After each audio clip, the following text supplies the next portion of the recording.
Welcome back, everyone, to our prayer journey with my Torah as we continue stepping through the book of Mark, one verse at a time. Today, chapter 14, verses 53 through 72. Let me set the scene for you. Jesus had just been finished praying in the Garden of Gethsemane. Lord God, if this cup could pass for me, please take it away. But not my will, thy will be done. Jesus did not want physically to go to that cross. In fact, in the Bible, in another place, it says, for the joy set before him, he endured the cross. The joy of pleasing the Father with the plan that they had to save mankind.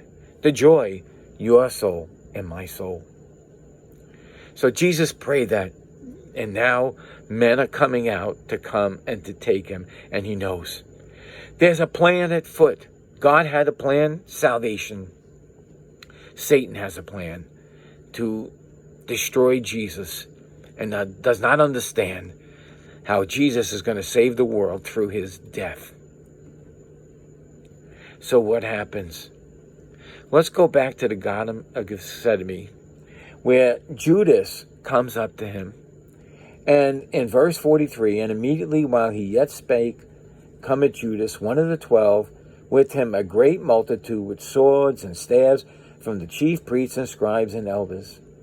And he that betrayed him had given them a token, saying, whosoever I shall kiss, that same is he, take him and lead him away safely.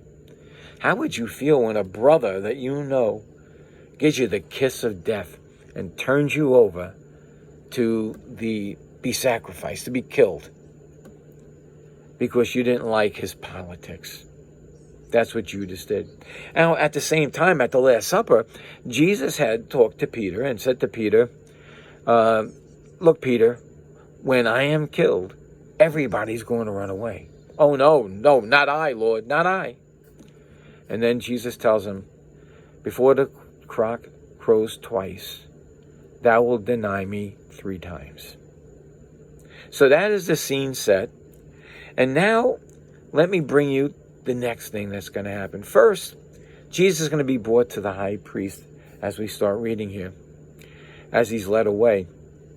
Now, the high priest should have been Caiaphas, but Rome didn't want a real religious high priest. The high priest they wanted was a puppeteer priest. So they chose Annas, his father-in-law, who was a Sadducee, and therefore really didn't believe in miracles and a lot of different things.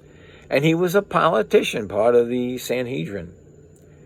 And he's going to rule in the favor of Rome and of his Jewish colleagues. So let's pick up as they take Jesus. And they led Jesus away to the high priest, and then with him were assembled all the chief priests, the elders, and the scribes.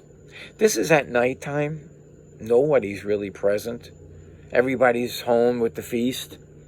And they take Jesus and they lead him away at night, and they have a council of priests and scribes and all of these there present to condemn Jesus, to find something wrong.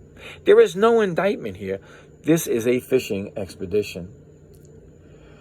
And Peter followed him far off, even into the palace of the high priest, and sat with the servants and warmed himself in the fire. And the chief priests and all the council sought witnesses against Jesus to put him to death, and found none. So they got him in hold, and they're looking around trying to make a case. I guess they don't have a thing there where you can hold a certain amount of hours, and they're just going to make up the charge. They got to find something. They're digging. Verse 56. For many bear false witness against him, but their witnesses agreed not. And there arose a certain that bare false witness against him, saying, we heard him say, I will destroy this temple that is made with hands. Note that. And within 3 days I will build it without hands. What is Jesus talking about here? He's talking about the spiritual kingdom, his resurrection from the dead. And they try to use this against him. But here's a problem. Verse 59. But neither so did their witnesses agree together. They didn't agree. They didn't agree to it. They couldn't find two liars that could agree. So we see them fishing, trying to bring charges against Jesus so they can put him to death. Even though they don't want to put him to death on the Sabbath, they're trying now because they want to get rid of him. Verse 60, and the high priest stood up in the midst and asked Jesus, saying, answer thou nothing? What is it which they witness against thee? You know, this is exactly what prophecy said. He would be like a lamb, dumb, led to the shearers, to be put to death. Jesus was not answer for himself. But he held his peace and answered nothing. And again the high priest asked him and said unto him, art thou the Christ, the Son of the Blessed? Now he asks him a question. And Jesus gives him the answer. And Jesus said, I am. And ye shall see the Son of Man sitting on the right hand of power and coming in the clouds of heaven. Who really has authority here? This high priest is going to put him to death? Or Jesus, the high priest who's going to return, and this man will bow before him? You know, I actually hope that this man, after Jesus resurrected from the dead, got saved and doesn't have to face an eternity in hell. But otherwise, he's condemned. Every knee will bow and every tongue will confess, either by choice or by force. Then the high priest rent his clothes and said, what need any further witnesses? Ye have heard of the blasphemy. What think ye? And they all condemned him guilty of death. Now, I want to say this. You cannot blame the Jewish people for doing this, because you would have did it. I would have did it in the same circumstances. For the grace of God, there go I. They also had a solution. Jesus resurrected from the dead. Many of these people could have come to a saving knowledge of Jesus Christ later on. God is merciful. He's long-suffering. These videos tell you, I am reaching out to you. The Lord Jesus is reaching out to save sinners. In verse 65, and some began to spit on him, and they covered his face to buffet him, and to say unto him, prophesy. And the servants did strike him with the palms of their hands. And it's only going to get worse, because Jesus later is going to be turned over to the Romans, who are really going to bear evil upon them. The men trained in killing, that have killed so much, that are probably put on this execution duty because they took pleasure in it. This is what Jesus is facing later. But now the story shifts again back to Peter. Peter, you gotta love him, because he's just like me, a failure so many times. Yet he comes back to Jesus each time. When he stepped out of the boat and sunk, Jesus, he knew who to go to right away. He's going to be broken here. But again, Jesus is going to call him back, and he's going to come to Jesus. And he is going to lead up the Jewish section of the church. So let's see what happens with Peter. And as Peter was beneath the palace, there cometh one of the maids of the high priest. And when she saw Peter warming himself, she looked upon him and said, art thou also was with Jesus of Nazareth? Now you got to realize what's going through Peter's name. He did stick closer to the other apostles.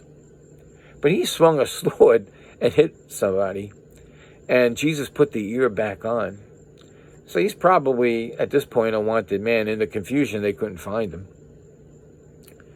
But he denied, saying, I know not, neither understand what thou sayest.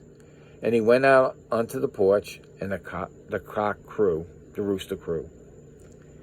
And the maid saw him again, and began to say unto them that stood by, this is one of them. And he denied it again. And a little while after they stood by and said again to Peter, surely thou art one of them, for thou art a Galilean. Thy speech betrayeth thee. You know, I could say I'm a Floridian, but everybody knows I came from either New York or Boston. And it's from New York because Boston will say park. Park the car.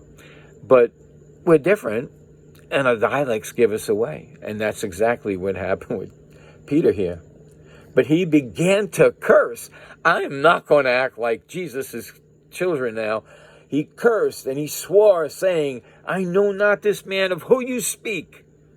Just like an innocent man would, right? What are you accusing me of? And the second time the cock crew, and Peter called to mind the word that Jesus said unto him, before the cock crow thrice, thou shalt deny me thrice.